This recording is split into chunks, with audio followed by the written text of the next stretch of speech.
Okay, Jeff, it's all ready for you. Thank you very much, Beth Ann, and thanks everyone for joining in this afternoon. I'm sorry that we couldn't see you in person in Augusta, but I understand cleanup is going well there, and I'm really hoping that we can get back there very soon for an in-person fall conference. Um, this particular presentation on leadership, administration, and management is one that I've given for several years, although I did update it this year to try to reflect some of the new content that has been added over the past couple of years. And of course, your best resource for additional materials on this area, as well as the entire test, is the AICP page on the APA website. I hope that you are using that to prepare, and I have used some of the resources from that page to incorporate into this presentation, so some of it may look familiar. I've also included certain aspects that really reflect kind of my experience as a planner. My career has spanned um, the range of being a local government planner in Metro Atlanta. I worked for a couple of decades in various policy positions, both in the public and private sector. And in the sort of last part of my career, I split my time for a while between a role in a consultancy and service on the DeKalb County Commission as a elected county commissioner in DeKalb, fourth biggest county in the state. And then more towards the end, I devoted myself entirely to the responsibilities of a commissioner. Needless to say, I had plenty of interaction with all of our good staff at the DeKalb County Department of Planning and Sustainability, but also enjoyed my time on the GPA board as a planning official representative, and getting a better understanding of what's going on elsewhere in the state. So this presentation both reflects materials that have been identified as relevant to the test, as well as my own experience. So I hope that it is useful to you, and that if you have any questions, you'll put them in the chat for answers at the end. So let's see. The first slide, the scoring has now been divided to leadership and then separate management and administration. The leadership section is 6%. The leadership, I think, obviously has a lot of different definitions within the context of the test. These are the key subject areas. I think that it is significant that leadership is applied to ethical aspects, to the development of the staff that you lead, opening the door to planning to stakeholders, and particularly people that are not traditionally involved, and to generally represent the profession in making planning accessible and a relevant part of people's everyday lives. So here are a couple of definitions that I thought that they're particularly important when they're juxtaposed to this management and administration focus that we'll be talking about later. Management is doing things right, so technical expertise, and then the idea that leadership is doing the right things. So that's much more of discretionary recognition of the fact that you have to think about your emphasis on an ongoing basis in order to be an effective leader in a planning organization or really anywhere else. Also, I thought that Eisenhower's observation um, as a great military leader, um, referencing the motivation of people and the motivational importance of leadership, trying to get somebody else to do what you want because they want to do it. So there's a little bit of advocacy and building a common direction within it. And sometimes what you are trying to get someone to do may have to be tempered by you're wanting them to do it, or you're wanting them to want to do it. So these are tensions between different priorities, and I think that it is useful to recognize leadership as a little bit of a balancing act. When we focus in public administration, leadership has to be informed by what your role is within the process. We as planning staff are typically not policy makers. We are policy advisors. But it doesn't mean that we don't have real and substantial authority. And so often within our organizations, it involves directing and coordinating the work of others. Sometimes it is on your job description, sometimes it's within the org chart.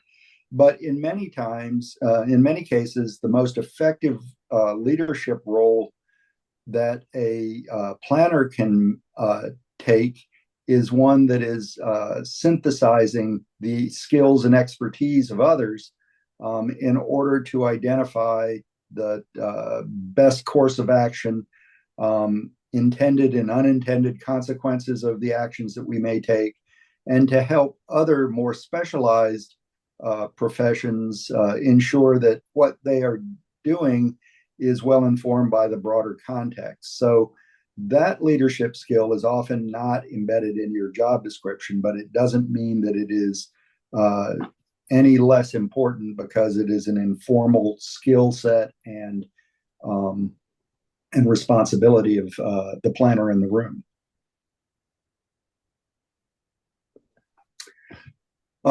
When you think about leadership within a public sector context, you are part of something that unfortunately is often pejoratively called a bureaucracy, meaning that there is a specific role and scope of responsibility that you are assigned, and that it has to be compatible with the understanding of others and with your responsibilities to the public to faithfully implement the code, other statutes, and the policy prerogatives of those who are elected to represent the public and to implement their priorities and their will within the context of an elected local administration.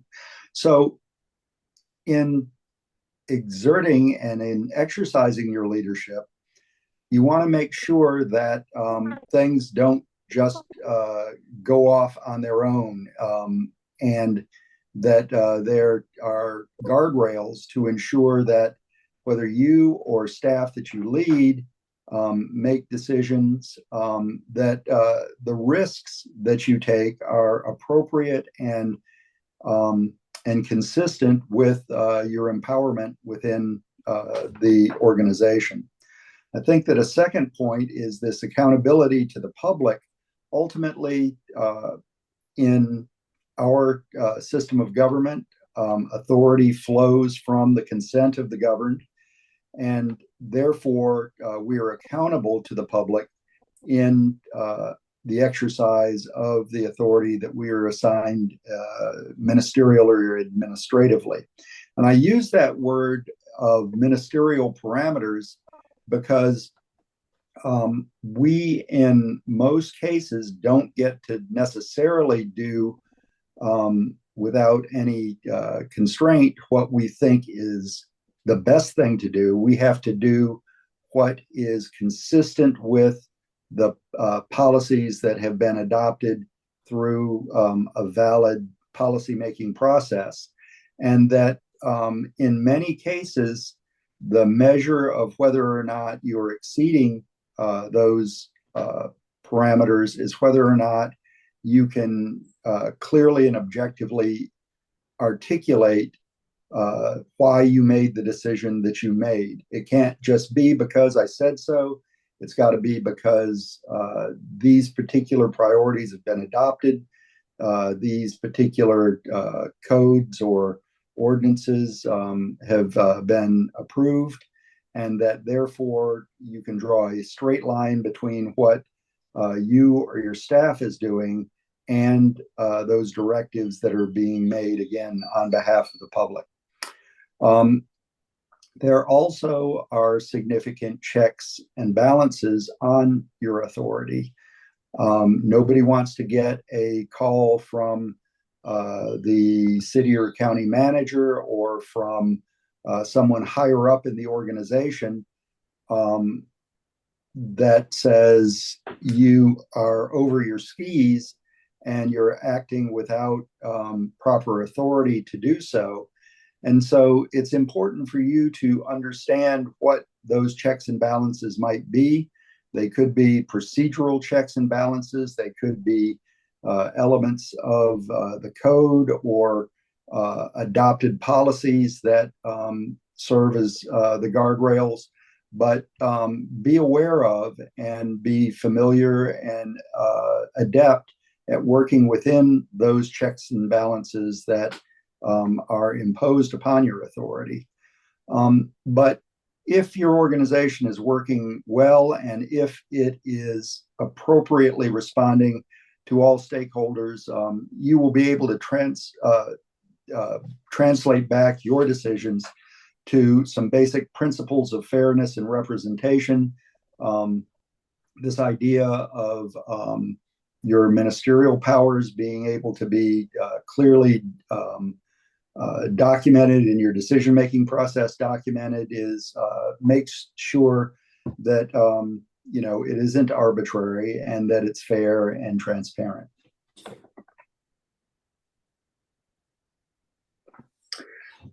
There is a emerging realization, I think, of the responsibility for leadership to be inclusive, to be aware of the need for equity within the span of authority, and to ensure that there is diversity in viewpoint, in representation, and in the impact of the work that you're doing. So as an emerging concept, we need to start to include these concepts into our practice, whether they are named as such. Regrettably, these, I think, laudatory principles are in some quarters considered to be somehow bad language. But you don't need to use those words in order to achieve these goals. In terms of equity, look at the impact of the policies that you are charged with implementing. See if they have disparate effect on populations, particularly those populations without the power to be able to push back.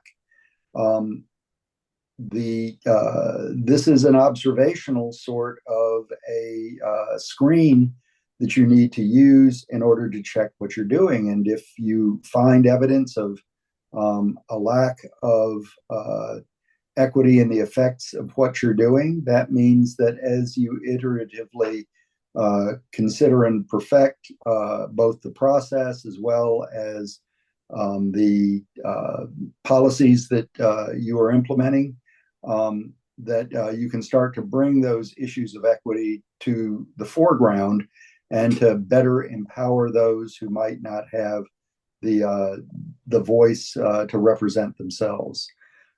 In advancing diversity, think about the people that are that offer themselves perhaps for volunteer service in an advisory capacity. Think about the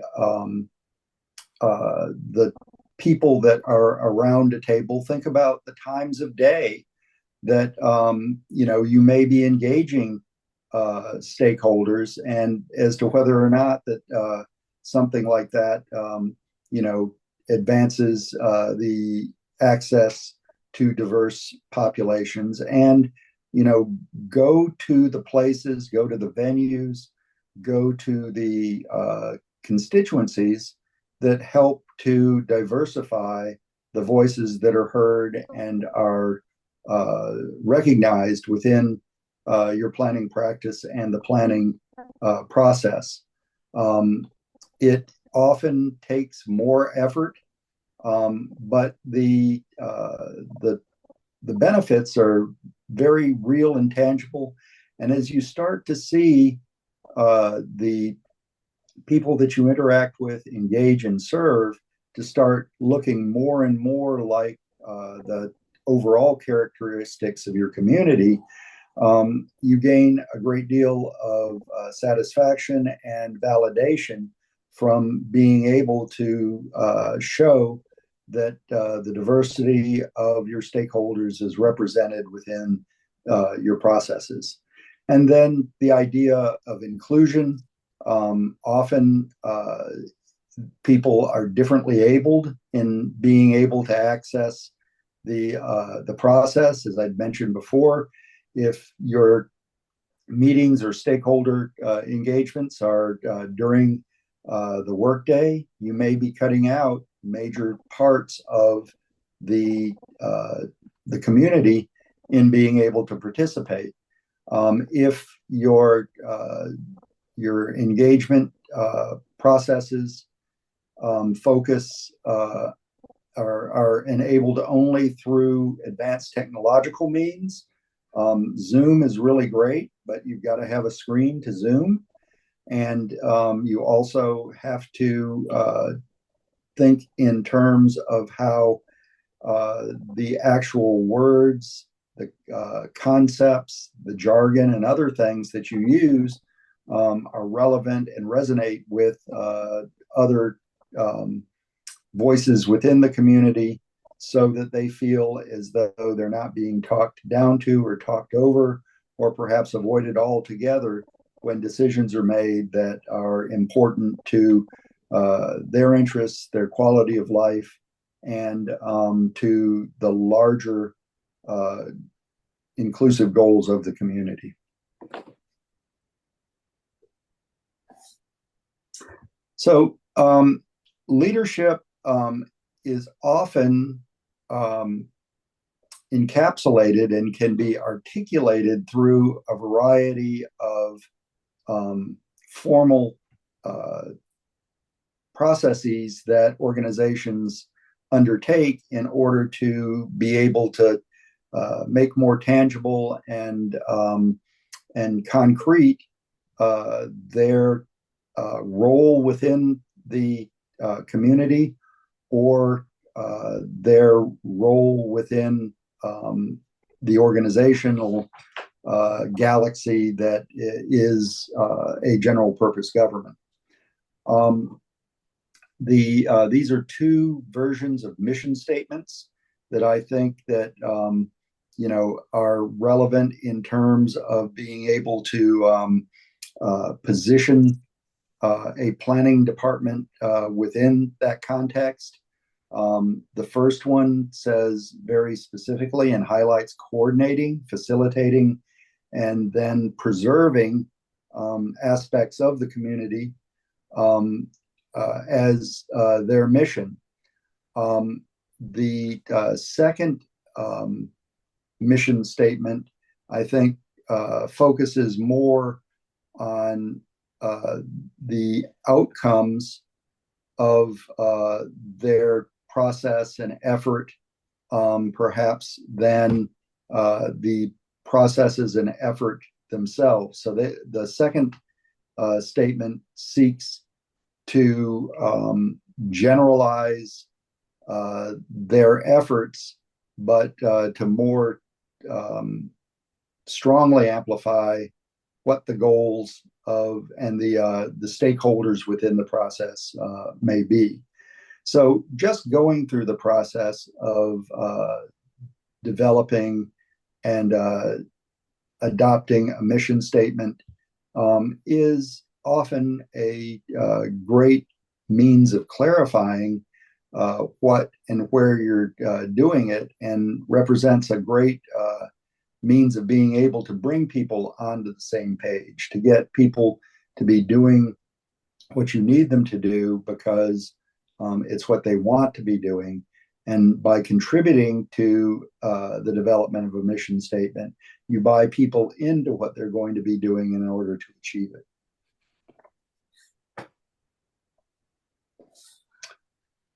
There are a variety of different sorts of frameworks that we often see when we're practicing our profession.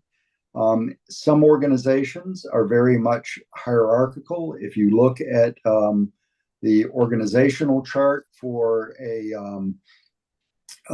government, you will often see at the top of that organizational chart the idea that the public, as was mentioned before, is ultimately the source of authority and empowers its representatives to implement that authority that devolves from the public and the individuals that make up the public. From that ultimate authority, the public elects a governing authority, whether it is a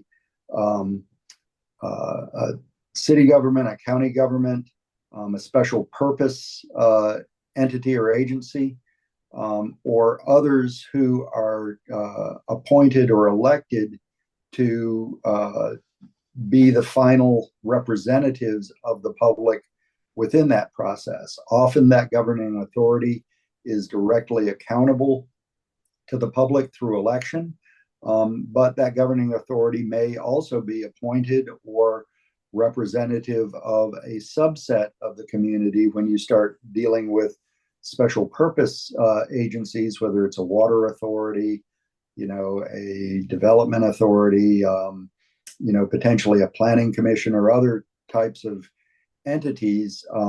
That governing authority controls the direction of the organization, but is perhaps accountable to someone different than the general public.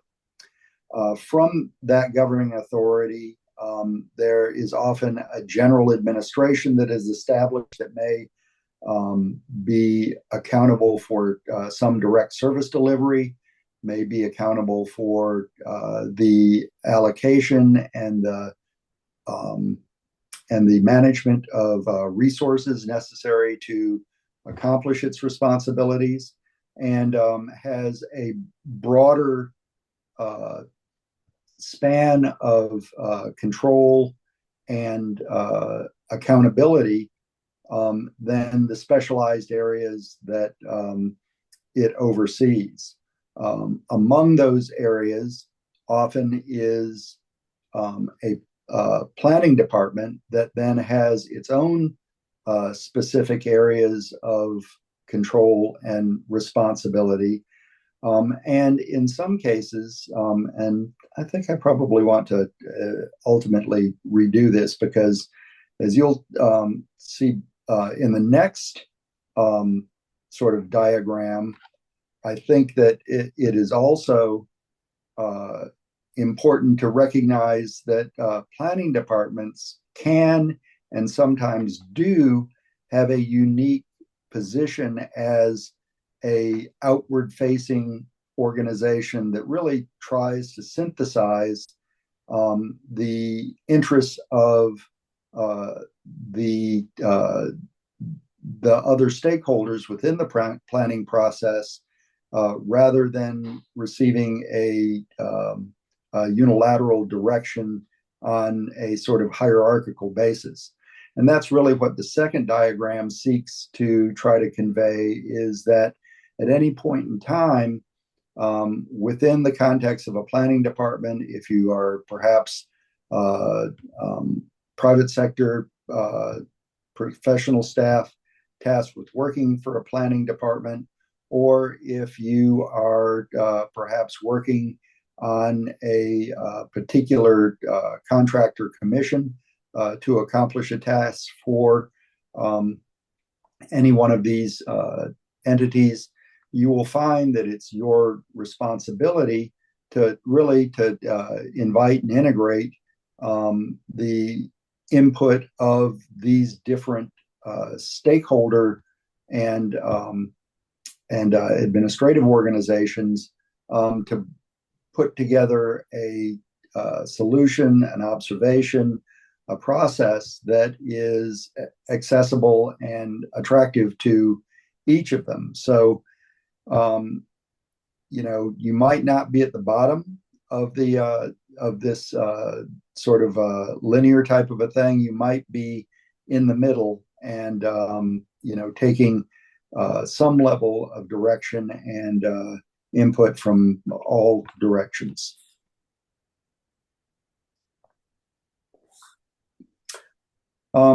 When it comes to this strategic decision making, planners can really add value by getting a little bit out of the box. Often it is my observation that the more complex or complicated a particular area of expertise may be, whether it's engineering or complex operations or a financial responsibility, each of those areas of specialization is extremely complicated. And it tends to encourage those that are practicing those complicated areas of endeavor to narrow their focus on the difficult tasks that are in front of them. If you are a transportation engineer, it is hard enough to figure out how to design a highway structure that meets all of the engineering parameters that it needs to, that it is well connected and seamless with other aspects of the particular facility that it's integrated into, and that it operates safely and as specified. And so often you will find that many people that are in charge of some of the most expensive and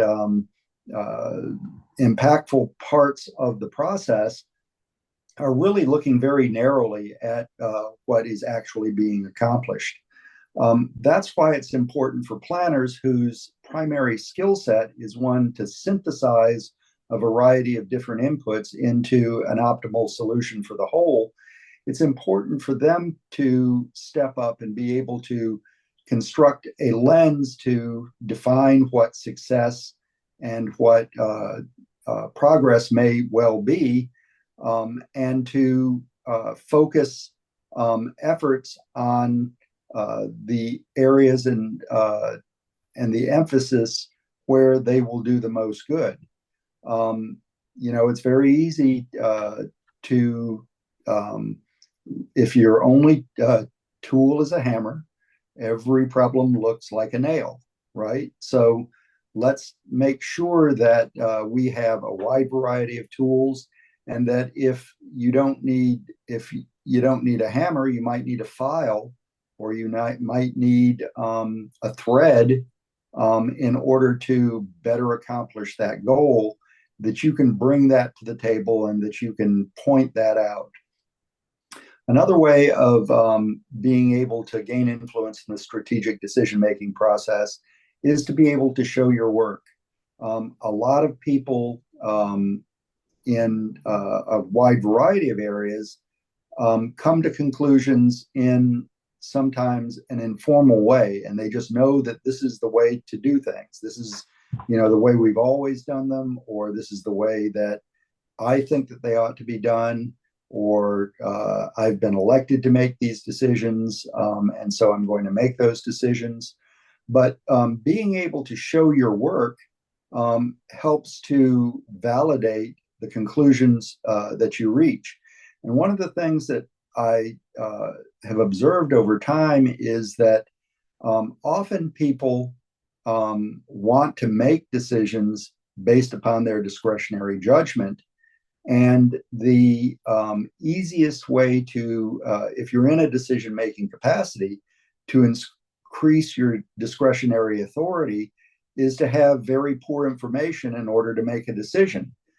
In other words, the if the issue is not very well defined, if there's not a lot of data or something, then a decision maker will often say, well, this is an unclear issue, but I'm just going to have to use my judgment.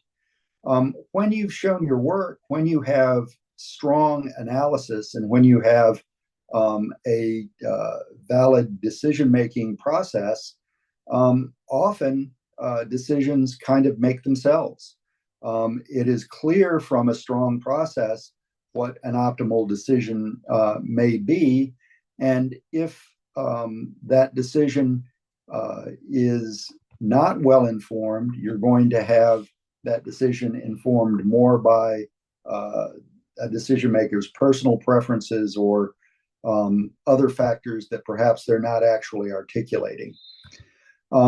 But within the context of your role, you have to recognize and validate other actors in their expertise.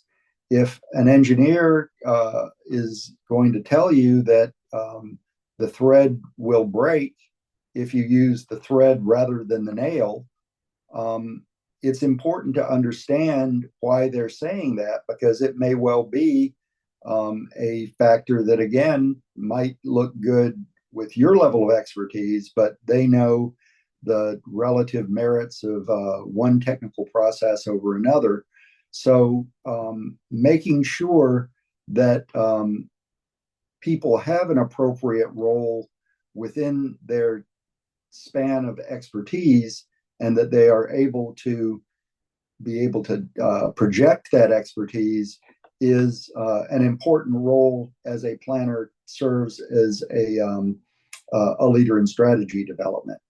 And then the final point that I'll make is that in addition to showing your work, it's also very useful to be the one that writes down what the decisions that support the conclusion ultimately are. And if you can develop a means to try to quantify either the performance of a particular element on the achievement of that goal, or if the process is a sequential one, make sure that you're the one that says, well, we made this decision 3 weeks, and these options are a consequence of a prior decision. So that's why we're not looking at those other options anymore. We're keeping that score. We can reconsider it, but we can't just arbitrarily bring back things into the process if they have been in some way affected for a good and rational reason that has been decided in the process in the past. So by being able to master these 5 skill sets, you're able to contribute very effectively to a strategic decision-making process. So I'm going to move on to the administration and management element of it. Again, it's a 6% value there, and please do go back to the AICP page to look for other resources within this area. As they have developed the test, this sort of span of expertise focuses on these factors, actually bringing a project to fruition. This notion of internal organizational management is a extremely important thing, since many of these decisions require a bureaucratic approach. The importance of external relationships and the implications of your responsibilities in those external relationships is likewise an important area of performance when it comes to administration and management. And then as you work to manage a team of diverse skill sets, being able to lift those folks up, to motivate them, to be able to help them to develop within their own career, helps to and to ensure that everybody is working together as a team for timeliness, accuracy, and clarity, and then be able to stand behind the successes of your management, having adopted clear and measurable goals and being accountable for those goals is likewise another skill set that is important for a planner seeking to excel in administration and management. For an internal organization, often the budget should be a direct reflection of policy and priority. And likewise, the people that you bring to the organization should be chosen and should be elevated with those priorities and policies in mind. As I have worked over the years, I found that some people want to increase their headcount. They have the idea that the more people that you manage, the more valuable your job is. Perhaps the more compensation is justified, and that if you have more people on your team, you're going to be able to accomplish more.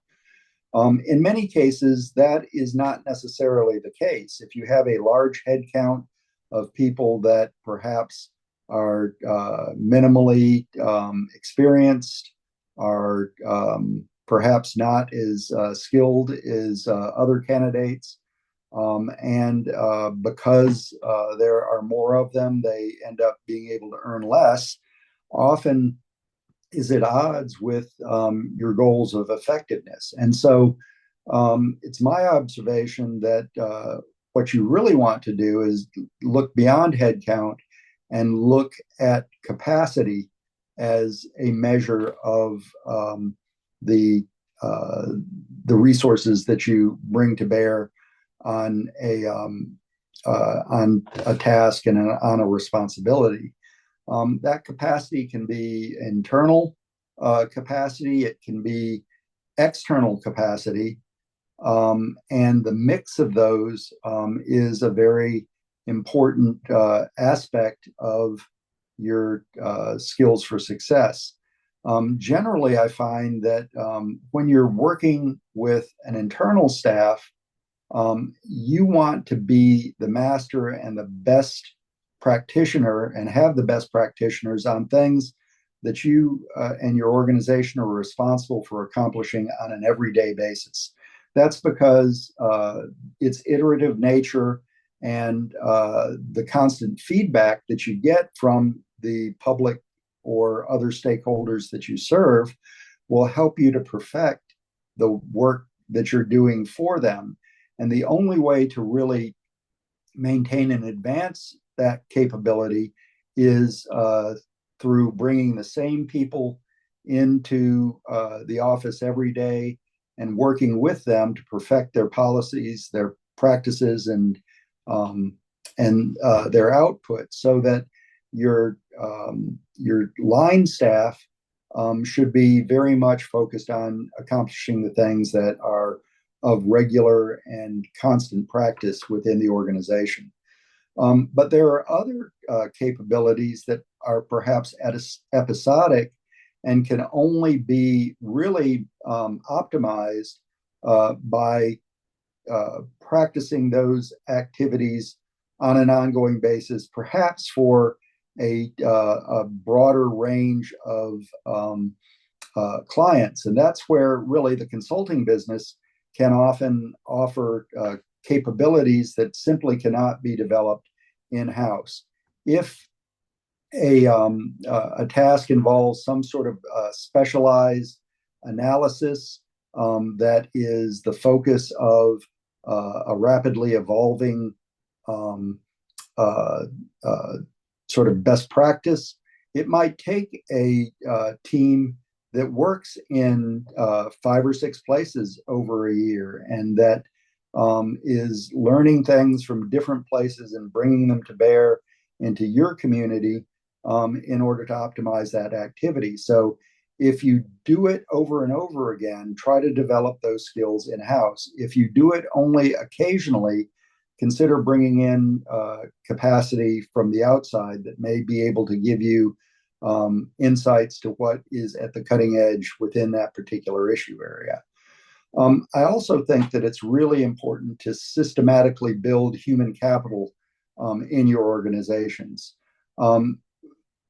First, because people move on. And if you are able to build, cross-train and build the capacity of your internal staff to be able to do a variety of different goals, you can easily adapt those folks to skills that may be necessary when you have perhaps an unfilled position or something. I think that it also helps to really motivate folks because they're learning more rather than simply being stuck doing a single thing. So and often in consulting practices, you will get somebody that may be expert or at least well-practiced in an area such as a particular GIS analysis. But if that's all that you let them do, they themselves are going to start to feel as though, they're being pigeonholed and that their careers are being put at risk because, of course, things change rapidly. And if some innovation makes the work that they're doing as an individual obsolete or perhaps less efficient, if they don't have other skill sets, then their position is at risk. And you're likely to have folks that have those fears looking for opportunities that allow them a broader span of competence. I mentioned the importance of outsourced capacity, so I won't belabor that. The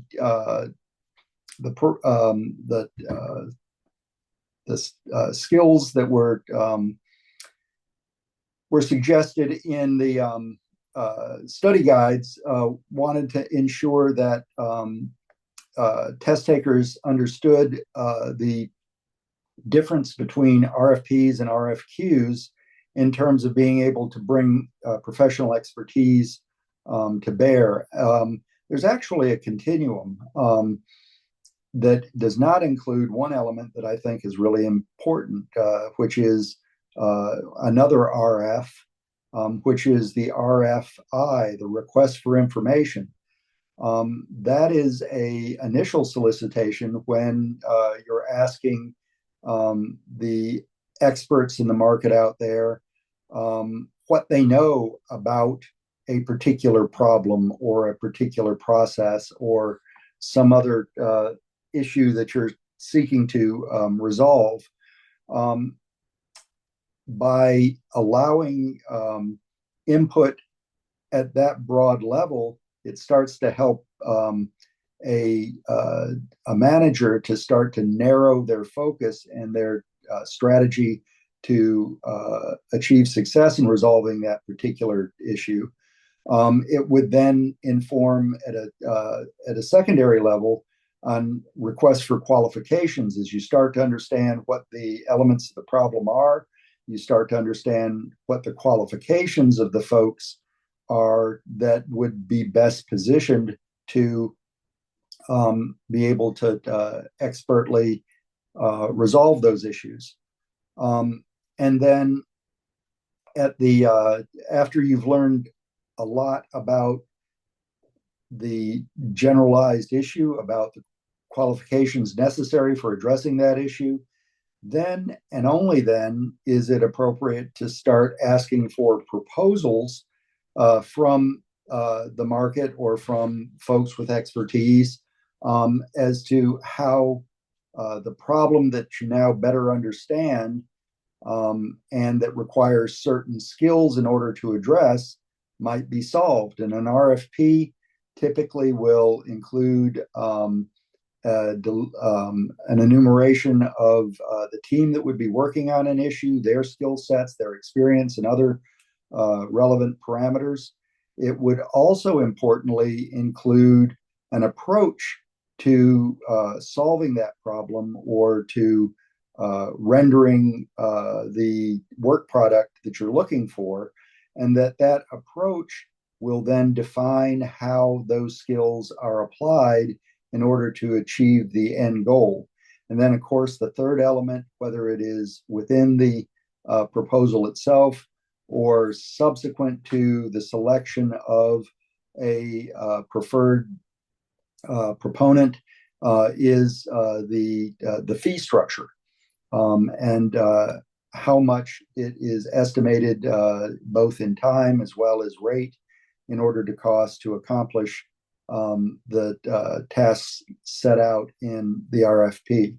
So basically understanding both that funnel as well as the characteristics of each of those aspects, I think are important as you start to look at outsourced capacity for solving complex problems. There are different kinds of budgeting.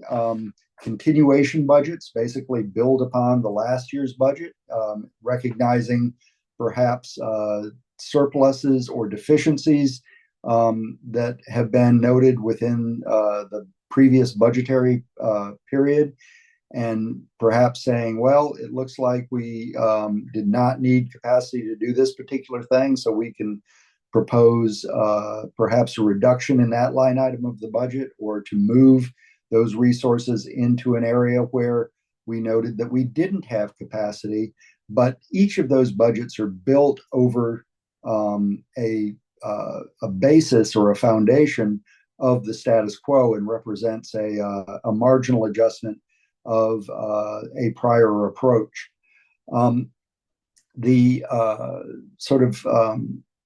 I think that Georgia is noteworthy when it comes to this idea of zero-based budgeting. Jimmy Carter, when he was the governor of Georgia in the 1970s, actually completely shook up Georgia as well as budgeting on a state level, and imposing a requirement for a zero-based budget that basically asks the department to justify not just changes in the budget, but the budget elements and components themselves.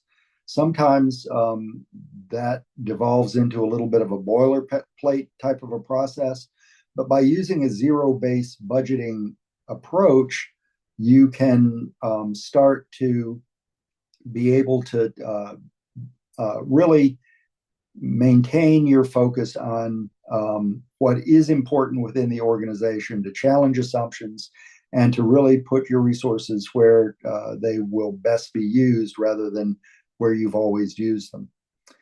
And then the final thing that I'll say about budgeting and a strong staff framework is that invariably there will be periods at which resources are scarce, and there'll be a directive to offer up budgetary rescissions in order to be able to allow scarce resources to go further.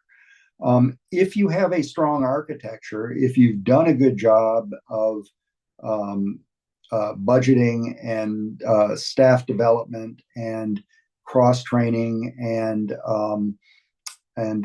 identified where internal capacity versus outsourced capacity is necessary, you are in a very good position to be able to defend what you need in order to do the job when those rescissions are required of you.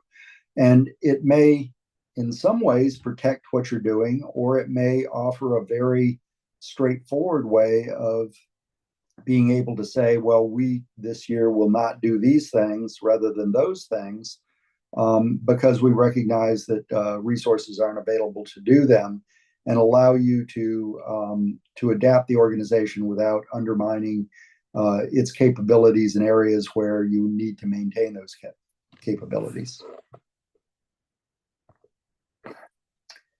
The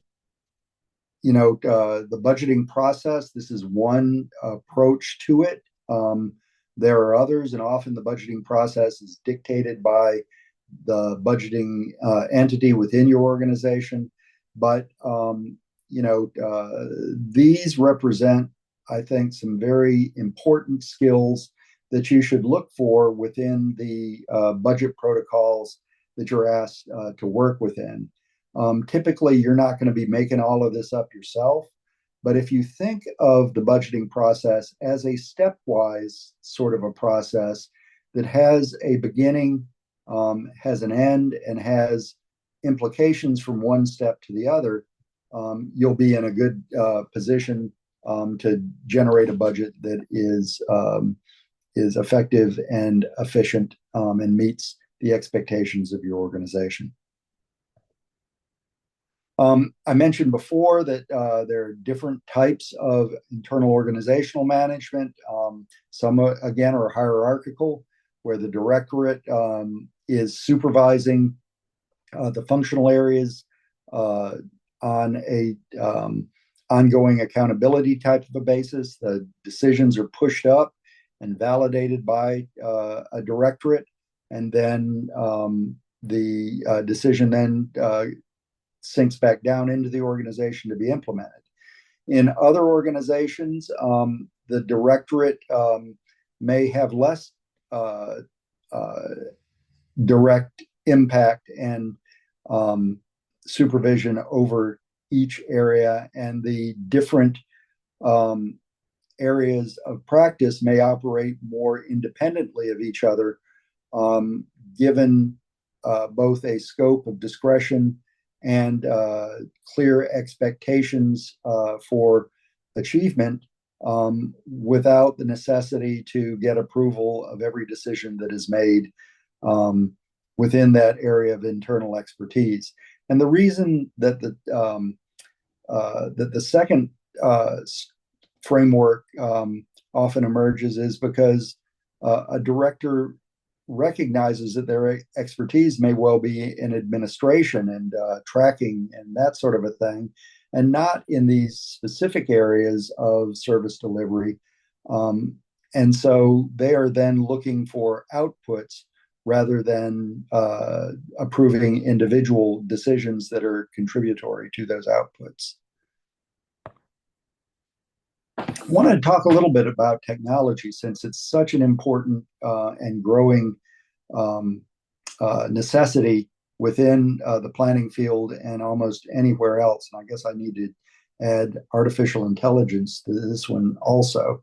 But, there's just a great deal of data that can be effectively used, and technology that can be effectively used in being able to reach, analyze, and implement the work that you do. It may not be possible to be an expert of all of those, but I would encourage that folks in a leadership and management role become conversant and become familiar with the potential of all technological platforms in being able to support what they're doing.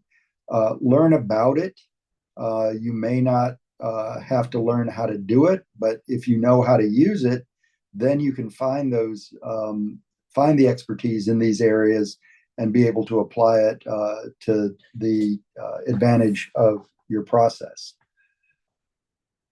I think, though, that often people procure technology for its own sake, and many organizations I've seen have bought perhaps one increment of technology, but not enough to really make it its impact very effective.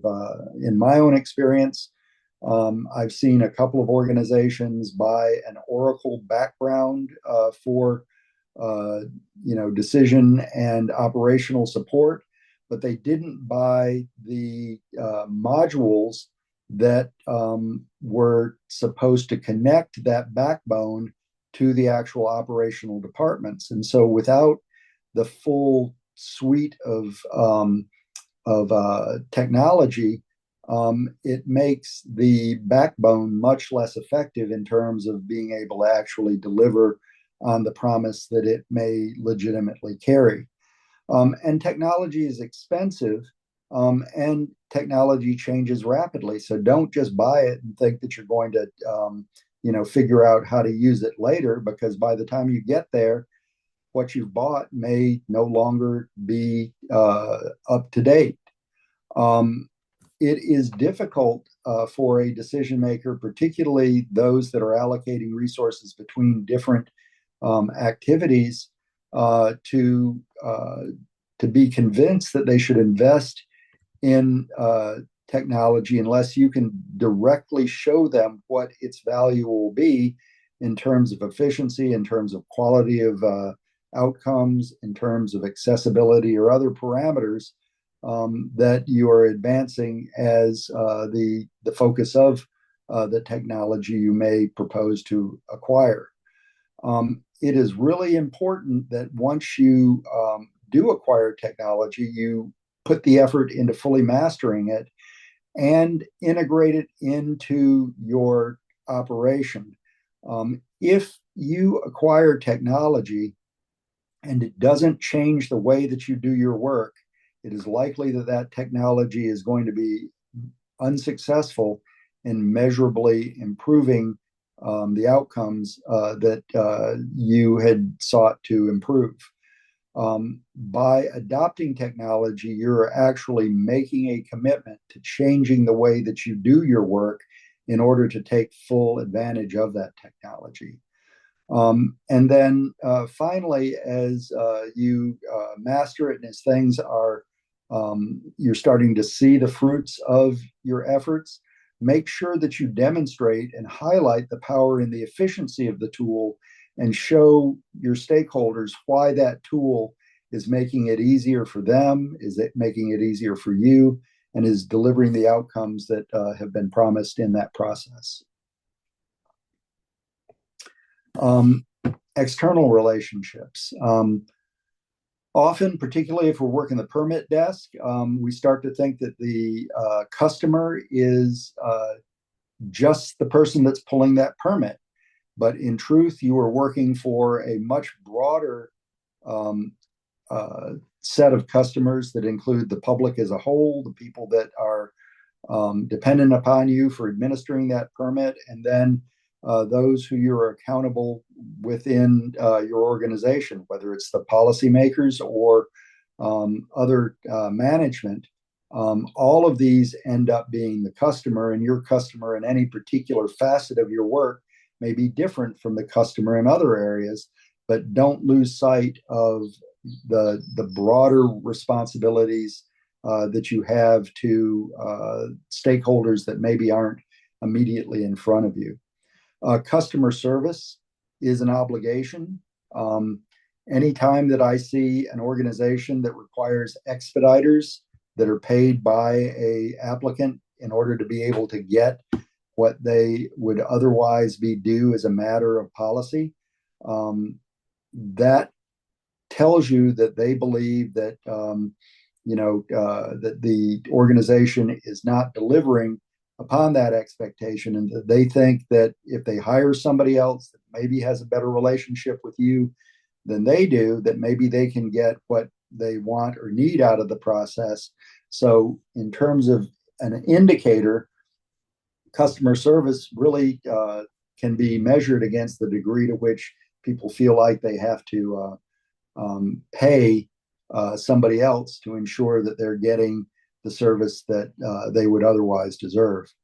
Um, I think it's important that you do have decisions to make. They may be ministerially based, but whether it is a yes or a no, you can deliver that decision with integrity and authority. You can demonstrate to the recipient or the applicant why and how you have been able to objectively evaluate what they've done. If there is something missing from an application or some other activity, that you can identify what that is, and then try to make sure within your organization that they don't get different stories from different people, because that greatly undermines the perception of integrity when it depends on who you talk to rather than what you're talking about. Denying or delivering with authority is a means of being able to tell people and to demonstrate to them that the decisions that are being made based upon well-grounded criteria and facts, and ones that you are not only bound to deliver for them, but that ones that you deliver routinely for everyone. And then finally, most decisions that will be made within an organization ultimately are appealable. They may be appealable to some board within your hierarchy, a board of technical appeals, a board of zoning appeals. They may be appealable to a governing authority with a ministerial or with a quasi-judicial function of ensuring that the decisions that you made were within your scope and sphere of authority. And then ultimately, if you're in the public sector, almost every decision is ultimately appealable to the court system. They can choose as to whether or not they would entertain that appeal, but that is ultimately a check and balance on the entire system, is that recourse to appeal to the courts. Your effectiveness will often be dependent upon your relationship with your planning partners. Recognize that what you're doing is within an archipelago of decision makers. You're not an island unto yourself. And so these are folks that you need to work with if they're going to work with you. In a perfect world, we'd probably be sitting at the shoulder of every discretionary policymaker, and helping them to define the world, to create that lens. You would be considered to be the person or department with the expertise to help to clarify how a decision should be made.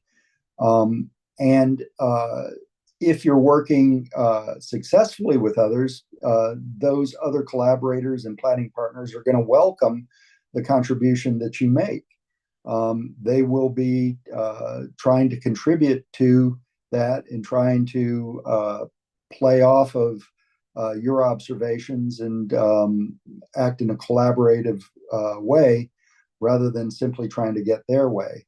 And then ultimately, there is the prospect of playing hardball and trying to get a terminal decision. If you do have to resort to that, make sure again that your process and your conclusions are objectively and well documented, so that you're more successful in being able to bring the process to a successful conclusion. Boards and commissions. Invariably, planners deal with these outside groups. And often, in the heat of the process, or in just the trenches, so to speak, people get tired of dealing with boards, particularly if they're boards that are comprised of citizens. But the truth is that these boards actually, when operated correctly, do help you to make better decisions that are broadly embraced within your stakeholders and within the community, and strengthen your credibility within that process. Don't engage and give your boards and commissions the mushroom treatment, keeping them in the dark and feeding them manure, so that they just rubber stamp the recommendation that you make. You've got to be able to train them. They need to understand what the authorities that they are responsible for implementing are, and to have the information on the table when they're asked to make that decision. I see sometimes that community boards or planning commissions are not presented with a final project when they review them, and that the applicant is only really concerned about providing the final, project, the final information to the ultimate decision maker, typically elected officials.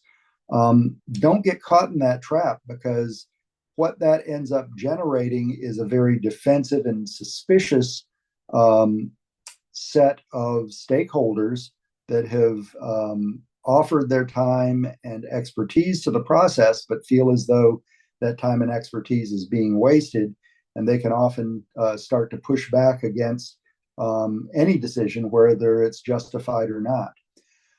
And then a well-trained, well-constituted, well-informed board can be very useful to you in giving you feedback on the quality of your zoning code, or the subject matter that they are responsible for giving you feedback on. If, for instance, a zoning board of appeals who considers variances from the zoning code tells you or observes that we get the same 5 kinds of variances at every meeting, and the recommendation is always to approve that variance, it may be that the code needs to include that particular consideration as a matter of right, and not running it through a board to review and rubber stamp decisions that are being made over and over again. So a good board will give you good feedback on how to improve your codes, how to improve your processes. And if you ask them what they think and how they can better do their job, often the feedback that you'll get will make it easier for you to do your job. And this again can apply strongly within the public sector. But if it is a public entity, the public has a right to know the resources that are used in order to operate that process are public resources. They're paid for by the public. The public has a right to know. In Georgia, it's defined by the Georgia Open Records Act. Almost every state, and certainly the federal government, has a open records or open government type of a imperative or a mandate, and you need to be very familiar with it, and to embrace it. If you have a transparent process, if you make transparent decisions, and if there is transparent recourse to the decisions that are being made, it makes it much harder for someone to assign ulterior or inappropriate motivations to you as you make those decisions. You know, I, as an elected official, would occasionally hear something to the effect of, well, if you don't agree with my perspective on this, you must be corrupt. And that's why I know that it is important to be able to develop and articulate transparently the values, the processes, and the decisions that you make in order to demonstrate to people that you really are making decisions with everybody's interest in mind. Having said that about transparency, you know, we do also have to protect private data. You shouldn't release people's emails and private addresses or phone numbers unless it is in some way material to the decision that is being made. Please do try to maintain privacy because it constitutes, again, a real element of a trusting relationship between your stakeholders and your organization.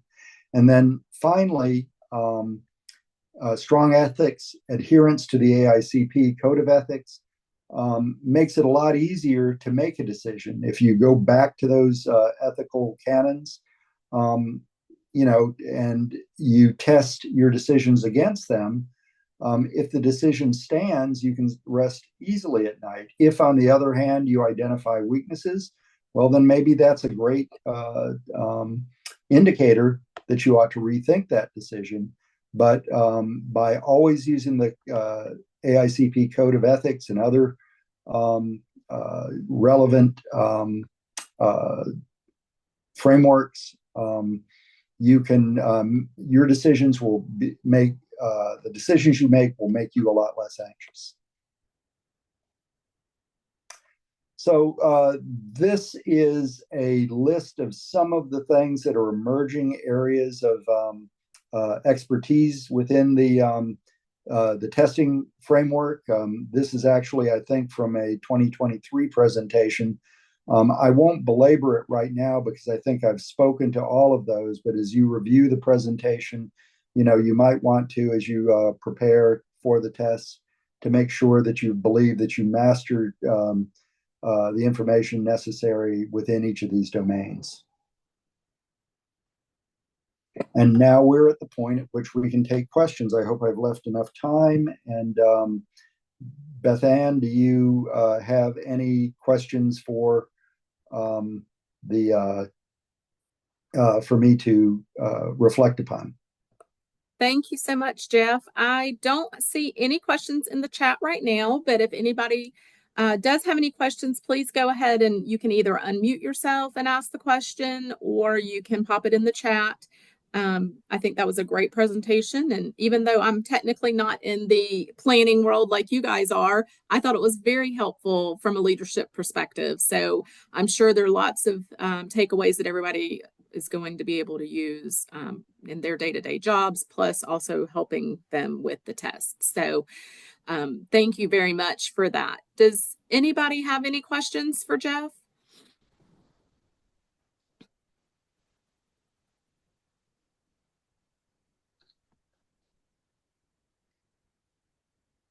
I am not seeing any come into the chat, and nobody has unmuted themselves yet. So if you do have any questions and just didn't want to ask them during the session, please feel free to email either me or Aaron or Christina. They would be great resources for you and can get any questions to Jeff as well. Again, this session was recorded, and we will, once it's downloaded and converted, we will get this onto the GPA website.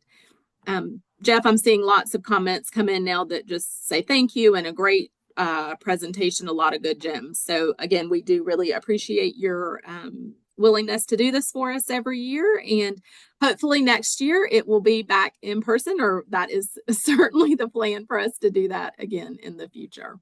Well, I'm looking forward to it and certainly enjoyed getting again familiar with this, and wish everyone great luck in taking the test. You will find that this credential will be really just transformative in your career. I'm so glad that you're putting the work into it. And, good luck and on when you do go ahead and take the test. All right. Well, thank you, everyone. And we will see you for tomorrow's presentation at 2 o'clock as well. Have a good day. Thanks.